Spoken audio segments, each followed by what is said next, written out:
Hey everybody, okay, today's quick tip is going to be about section view. When you're working with surfaces and solids, sometimes you want to get a cross section of the part either to view inside the model or to create wireframe from different plane intersections. So that's what we're going to review here today.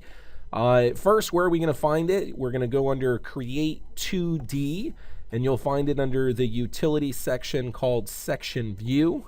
We'll go ahead and select this option here. Now, on the top here where it says Section View, Select Solids, this is if you have more than one solid on the screen and you want to just get a section view from a single solid. In this case, we only have one solid on the screen, so we don't need to select the model. Our next option is either to pick a plane or a UCS.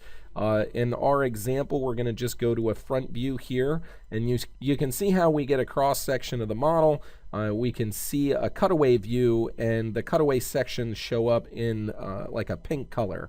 If the cross section shows up in a pink color, we're able to get wireframe for it. And again, best practice, create a new layer and make it active. We'll come over here and click Generate Wireframe. We'll cancel out of the function, and you can see how we now have a cross section of our part.